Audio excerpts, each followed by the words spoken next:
Hello there guys. Last year, I made a video discussing in depth the possibility that two very different historical figures, the prophet Abraham and the infamous copper merchant Nasir, could have met in the murky past. And if you watched that video, you would have discovered that it was more plausible than you would think, even if it was still incredibly unlikely. At the very least, it was a fun thought experiment that allowed me to explore just how historians determine when and where a person may or may not have lived, in the rare instances where these dates and locations seem to overlap. Ever since that project, I've been searching for another example, but for the longest time couldn't think of any that were particularly compelling. That was until I recently rewatched the 1956 film, The Ten Commandments. The movie depicts the biblical Exodus story, in which the prophet Moses leads the Jewish people, enslaved by the tyrannical Pharaoh Ramses, out of Egypt, into the promised land of Canaan. At one point in the movie, there's a scene where emissaries from various parts of the ancient world pay homage to the pharaoh. One of them, wearing stereotypical Greek hoplite armor, is said to be an ambassador from King Priam of Troy, who gifts Ramses a fabulous fabric. For the Zoomers out there, this is an Easter egg referencing a little-known book called the Iliad, an ancient poem that recounts the legendary war between the Achaeans of mainland Greece and the Trojans of Troy. It involved many battles between famous heroes like Achilles, Hector, and Paris. Its sequel, the Odyssey, recounts the troubled return home of one of these heroes, Odysseus, and the many trials and adventures he encounters along the way. This scene in the film seems to imply that the events of the Exodus occurred just before or at the same time as the Trojan War in the Iliad. While Moses is demanding Pharaoh let his people go, Achilles might be sulking in his tent, or Menelaus is preparing for his wedding. And it got me wondering, is this true? Were these events really happening around the same time? And if so, could Moses have theoretically met famous Greek heroes like Odysseus? Well, let's dig into our sources and really find out. Just like Abraham in the last video, the prophet Moses probably doesn't need much of an introduction. He serves as a major figure in the three dominant Abrahamic religions of the world, Judaism, Christianity, and Islam. According to the biblical book of Exodus, Moses was born into a troubled period of Jewish history. During his infancy, the Israelites had been enslaved in the land of Egypt for centuries. Moses, however, was secretly adopted by one of the ruling pharaoh's daughters and raised at the royal court as an Egyptian noble. Eventually, he learns his true heritage, and with the assistance of the Jewish god Yahweh, Moses frees his people from slavery and leads them across the Sinai Peninsula in a long meandering journey that lasts 40 years. During this time, he obtains the famous Ten Commandments. Moses dies just as the Israelites arrive in the land of Canaan, and well, as they say, the rest is history. Our other ancient celebrity is by no means less significant. The legendary Greek hero Odysseus, or Odysseus, is still well known even today. He's even going to be a movie star pretty soon. His life is mostly recounted in the epic poems the Iliad and the Odyssey, said to have been composed by the blind poet Homer during the Greek Dark Ages. Odysseus was the crafty trickster king of Ithaca. He participated in and proved to be a decisive strategist in the war the Greeks waged against the city of Troy, famously constructing and hiding inside the wooden horse. After this war, Odysseus' return home was notoriously delayed for 10 long years, due to constant distractions and misfortunes. During this time, he traveled to the ends of the earth, and continued to prove his wit and skill against fantastical obstacles like man-eating cyclopses, witches, and sirens. In the end, he manages to return home to Ithaca in the nick of time to embrace his loving son, father, and wife. But enough gassing them up, we want to know when these two guys existed, if they existed at all. First up, let's talk about Moses. What time period did Moses live in exactly? Well, it might surprise you to learn that this is a very difficult question to answer. Ancient Egypt, you might say, isn't that obvious? The problem is that ancient Egypt represents 3,000 years of history, over 30 dynasties, and close to 300 different pharaohs. Which one did Moses live under? Correlating events that occur in the book of Exodus to our modern historical timeline has been a thorn in the side of biblical scholarship for hundreds of years. Biblical scholars have combed through the entire Bible in search of details that might enlighten us on when Moses would have lived. 1 Kings chapter 6 verse 1, for example, claims that the construction of King Solomon's temple was exactly 480 years after Israel's release from slavery. This temple's construction is typically dated to 966 BC, and therefore this would place the Exodus around 1446 BC, in what we would call the Bronze Age. This date seems to be confirmed by the genealogy provided by 1 Chronicles chapter 6 verses 33 to 37, which claims that there was 18 generations separating Korah, a man contemporary with Moses, from Herman, a man living during King David's reign. The math works out to this being about 25 years per generation if we use that 1446 BC date, a totally realistic average. Furthermore, Judges chapter 11 verse 26 also claims that there was 300 years separating Jephthah, living around 1100 BC, from Israel arriving in the Promised Land, meaning they must have settled in the region around 1400 BC. Allowing 40 years of wandering in the desert of Sinai, this more or less works out with the 1446 BC date derived from 1 Kings. Sounds good so far, right? According to Kings, Chronicles, and Judges, the Israelites left Egypt around 1446 BC and arrived in Canaan around 1400 BC, anchoring Moses' lifespan around this time as well. And yeah, that would work out very nicely if not for details within the book of Exodus itself. The book is somewhat infamous for the vagueness of its date. Notably, the evil pharaoh of the story is left unnamed by the author as Paro or Pharaoh, so it is difficult to correlate him with any known pharaoh from Egyptian records. However, one detail in the text has provided scholars with a very specific time frame. In chapter 1 verse 11, the enslaved Israelites were said to have been forced to build for Pharaoh treasure cities, Pithom and Ramses. This treasure city of Ramses is of particular importance. It later serves as the departure point for the Jews. Archaeologists have long understood that this Ramses is none other than the Egyptian city of Pi Ramses, built under its 19th dynasty. Hebrew sources must have omitted the Egyptian Pi prefix, which means House of Ramses. In any case, this detail really messes with the previous 1446 BC dating. From inscriptions, we know that the construction of the city was started during the reign of Pharaoh Seti I, circa 1290 BC, and completed under his son Ramses II, circa 1250 BC. This would place the Exodus and Moses firmly in the 13th century BC, in the late Bronze Age, 200 years after the date given by 1 Kings and other biblical books. In fact, the Exodus's mention of Ramses is particularly jarring because there was not a single pharaoh going by the name Ramses until 1320 BC. For a modern comparison, it's like claiming there was a building called JFK International Airport centuries before JFK was even born. The book of Genesis actually makes a similar mistake when it refers to Egypt as the land of Ramses during the time of Joseph, which was hundreds of years before even the Exodus. In any case, this verse clearly suggests Moses existed in or after the reign of Ramses II in the mid-1200s BC. This apparent contradiction between biblical sources has led to two different competing theories on the Exodus date, one around 1446 BC and one in the late Bronze Age around 1260 BC, with a gap of about 200 years separating them. Modern archaeology has unfortunately thrown a wrench into this as well. The truth is that very little of the Exodus can be corroborated by evidence outside the Bible. The first mention of Israelites by any surviving ancient source is the famous Merneptah stele, dated to 1207 BC.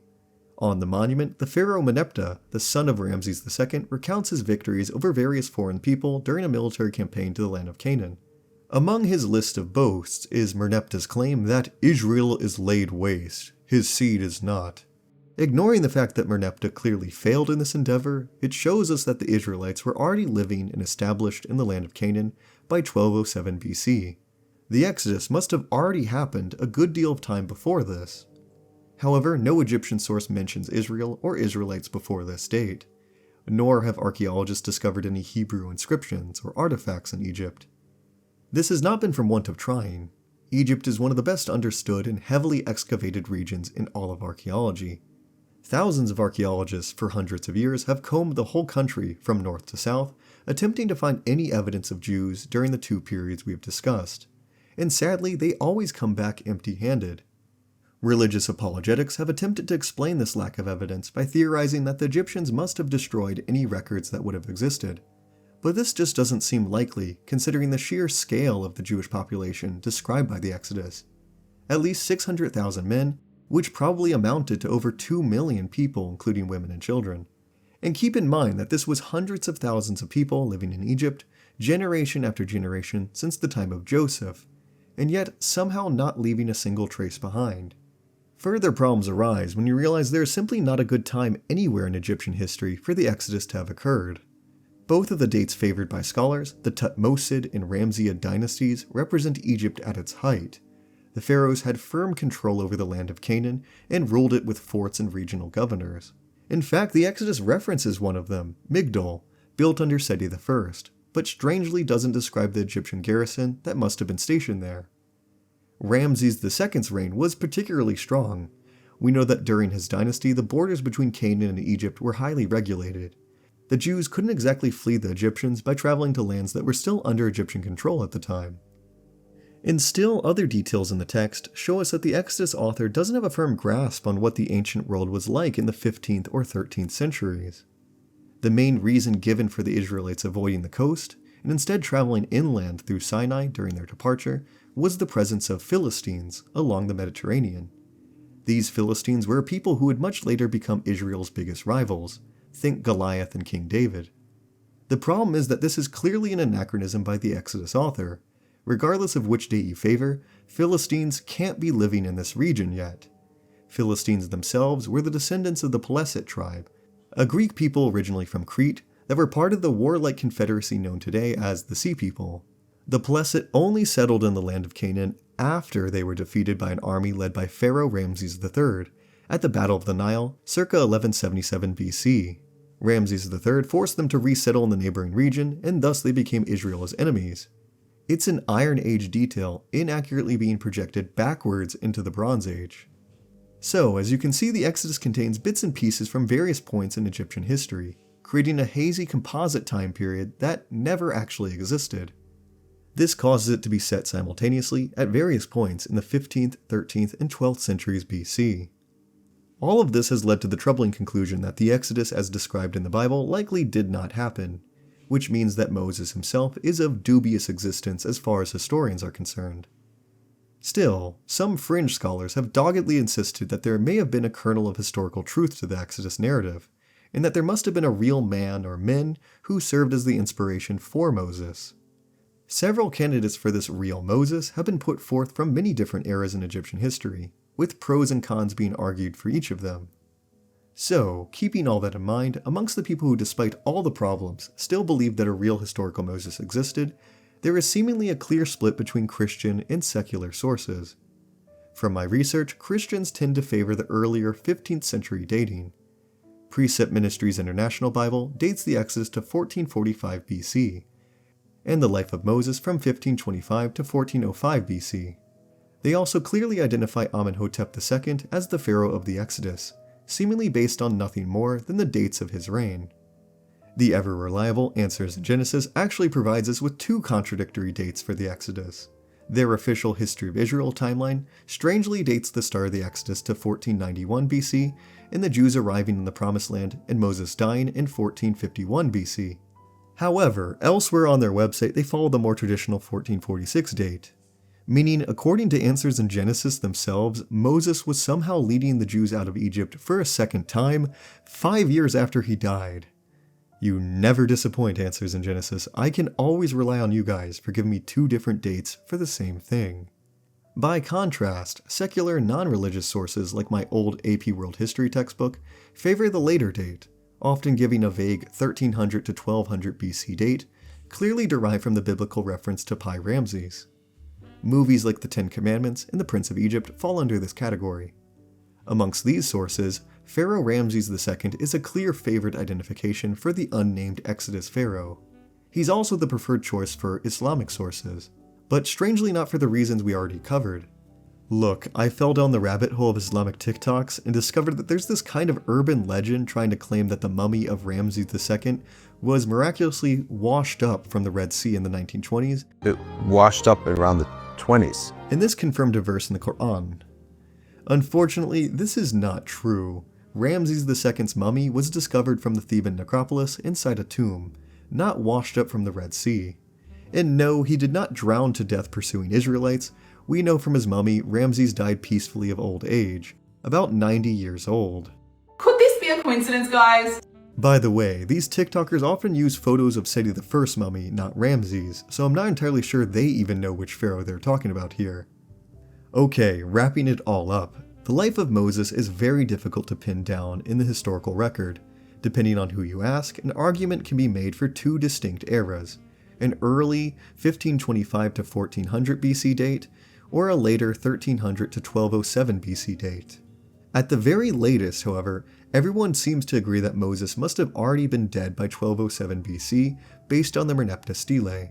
Keeping this in mind, let us see if either of these dates overlap with the life of Odysseus. Similar to the Exodus and Moses, the dating of the Trojan War, and consequently the life of Odysseus, has been a subject of scholarly debate since antiquity. The Trojan War, in which Odysseus took part, was understood as taking place at the very end of the Greek heroic age, a murky period of time in which heroes like Heracles, Jason, and Perseus lived, and made their names hunting treasures and slaying monsters. The Trojan War effectively marked the end of this period. Magic and monsters began to disappear from the world, and the gods no longer interfered as directly in the affairs of mortals. Ancient Greek sources gave various dates for this 10-year war. Herodotus, one of our oldest surviving sources, stated that the Trojan War took place about 800 years before his time, placing it around 1250 BC. Eratosthenes dated it to 1194 to 1184 BC. The Parian Marble, an ancient monument listing dates important to Greek history, placed the war from 1218 to 1208 BC. This means that generally the Trojan War was said to have taken place sometime vaguely between 1250 and 1180 BC. However, for the longest time more recent scholars largely dismissed the Trojan War as a fantasy that never actually happened. That was until archaeological evidence was able to prove many aspects described within the Iliad and Odyssey as accurate historical facts about Greece in the late Bronze Age. Most impressive of all was the discovery that the city of Troy was a real location. Today, it has been conclusively identified with the modern ruins of Hisarlik in western Turkey. In the Bronze Age, this site was once a populous and wealthy city known to the neighboring Hittites as Wilusa, a name that seems to have been corrupted by ancient Greeks into Wilios and then the Ilios of the Iliad. Excavations of this site have confirmed that there is a destruction layer caused by man-made warfare called Troy 7a, and this destruction occurred in Wilusa roughly around the date 1190 to 1180 BC. This date is a bit younger than Herodotus and the Parian Marbles estimates, but does work well with Eratosthenes. This seems to confirm that something like the Trojan War, recorded by the Iliad, must have occurred at this location around 1190 to 1180 BC.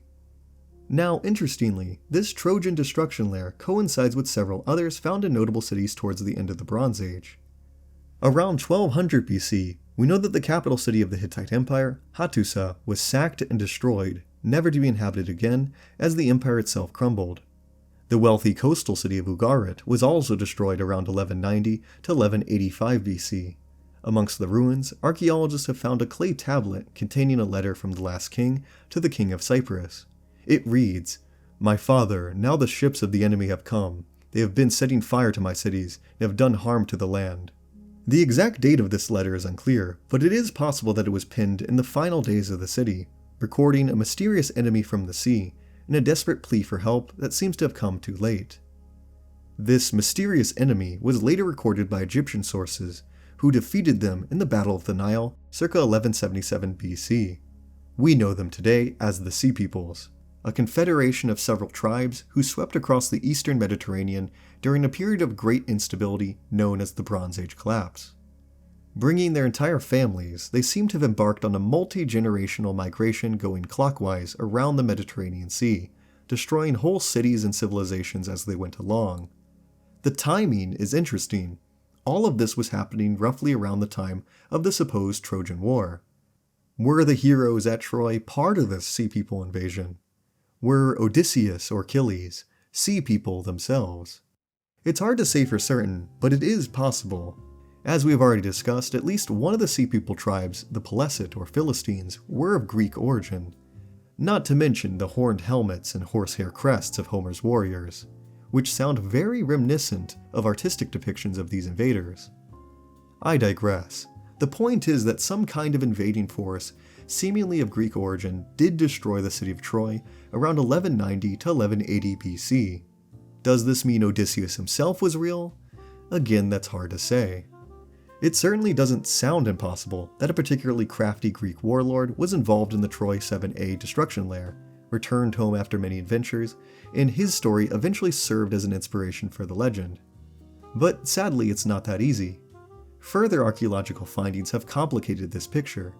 In a predicament that feels like the complete opposite of the Exodus, we seem to have too much evidence for the Trojan War. The evidence seems to indicate that there was not just one, but multiple Trojan Wars. In addition to the destruction lair, we have the Tawagawala letter, a Hittite tablet dated to around 1250 BC. In this text, the Hittite king Hattusili III wrote to the king of the Ahiyawans, mentioning something that historians call the Wilusa episode.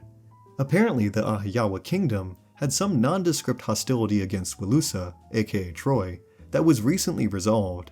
Scholars believe this Hittite word Ahiyawa, which referred to a nation to the west, is a corrupted rendering of Achaean, the word Homer used to refer to the Greeks in the Iliad. The letter also names a Tawagalawa, which is likely a Hittite rendering of the Greek name Eteocles. So we have records of some hostility occurring between the Greeks and the Trojans around 1250 BC, a date that is too old for the Troy 7a destruction lair, but correlates pretty well with Herodotus' date for the Trojan War. But that's not all. Another Hittite document records the existence of a man named Alexandru of Wilusa, who ruled the city around 1280 BC. Historians have long pointed out that the name of this king can be linked to the Greek Alexander, a nickname Homer gives to the Trojan prince Paris, who according to the Iliad abducted Helen and started the Trojan War in the first place. This Alexandru's reign was 100 years older than the Troy 7a destruction lair, and about a generation older than the Wilusa episode, so perhaps this Alexandru is not the same Alexander Paris of the Iliad, but an ancestor. And lastly, we hear of an even older event occurring around 1430 BC, in which several towns rebelled against Hittite rule in northwestern Anatolia, Wilusa Troy among them. The rebellion was defeated, but intriguingly amongst the items captured from the rebels was a Greek Mycenaean sword, which implies Greeks may have supported the rebels, though it's unclear if they actually sent troops or simply provided weapons. Point being, there is evidence for multiple Trojan Wars, which Greeks seem to have been involved. And although most scholars overwhelmingly favor the 1190 to 1180 date for the Trojan War of Odysseus, we cannot entirely discount these other candidates. Returning to the question that started this discussion, did the lives of Moses and Odysseus overlap? As you can imagine, the answer is very complicated. In order for Moses and Odysseus to have lived at the same time, we must assume three things. First, we must favor the late dating of the Exodus between 1300 and 1200 BC, during the reign of Ramses II. Second, we must favor Herodotus' early dating of the Trojan War to around 1250 BC, in the Hittite Wilusa episode. And lastly, we must assume that these stories, the Exodus and Homer, were based on real events, and their characters on real historical figures. All three of these assumptions are, well, not the best. We are dealing with two very quasi-historical figures with hazy, contradictory dates attached to them. But you could make it work with a bit of fudging. Could they have met is a whole nother question. In my opinion, the answer is a pretty definitive no. Unfortunately, despite Odysseus being a widely traveled man, his known route avoided Egypt. The majority of his adventures were focused on the western Mediterranean, so even in the unlikely chance they existed at the same time, Moses and Odysseus couldn't have met. But do not despair, we do have some interesting alternatives. Because the Odyssey does explicitly tell us about two characters who did visit Egypt after the Trojan War. In Book 4, when Telemachus, Odysseus' son, travels to Sparta to speak with King Menelaus and his wife Helen, the couple tells the boy about their 8-year trip home from Troy, which took them to Cyprus, Phoenicia, and Egypt. During their stay in Egypt, they seemingly traveled as far inland as Thebes, and befriended two couples, Polybus, king of Thebes, and his wife Alcandre, and Polydamnon, and her husband Thon. From these details, we can actually tell the author of the Odyssey wasn't very familiar with Egypt. As one scholar once put, the poet was obviously interested in the land of the Nile, though perhaps not very knowledgeable. All these Egyptian characters, with the exception of Thon, have distinctly Greek names, and though Thon appears to be a real Egyptian name, it's the name of a place, not a person. As we have already seen, correlating the chronologies of two different cultures can be difficult. The king of Thebes mentioned by Homer might be a pharaoh, but the name Polybus certainly doesn't match any known ones. If we are favoring the 1250 BC dating, it would have been Ramses II. And that does leave the fascinating possibility that Helen of Troy, Moses, and Ramses II could have all stood in the same room. Alternatively, a much later Egyptian priest named Mantho, commenting on Homer, believed Polybus to be King Thoros, who we now know was not a man but a woman named Terosret, one of the few female pharaohs who ruled on the eve of the Bronze Age collapse. Again, an incredibly interesting idea. But that's not all. An even more intriguing possibility arises if we favor the later Trojan War dating.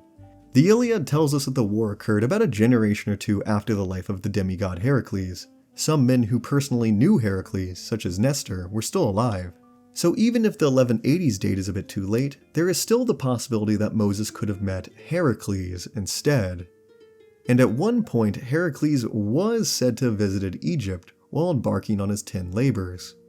According to Greek tradition, during his visit the Egyptians tried to sacrifice him, but the demigods saw through their tricks and killed their king Busiris. This Busiris, just like Polybus, was probably a Greek invention, but it is funny to imagine him as the same person as the Exodus pharaoh, using our overlapping dates. With this information, you could totally create your own personal headcanon that Heracles got revenge for the Jews, and that is an incredibly funny thought to me. But yeah, real talk, this probably didn't happen. As we close out, I should stress the fact that Moses, Odysseus, and Heracles probably were not real people. They exist closer to the realm of legend than of history. And if there ever was a kernel of fact to their stories, that kernel has been almost completely lost to time. I always love doing this kind of research and discovering where a myth seems to blur into history. If you're curious to see the possibility of two other historical figures meeting, please comment them below. I'm always hungering for another challenge. Until then, I will be patiently awaiting that dubiously plausible Moses cameo in the upcoming Odyssey movie. Don't disappoint me, Christopher Nolan. Anywho, I've been Trahi, the Explainer, and thank you so much for watching. I hope to see you next time.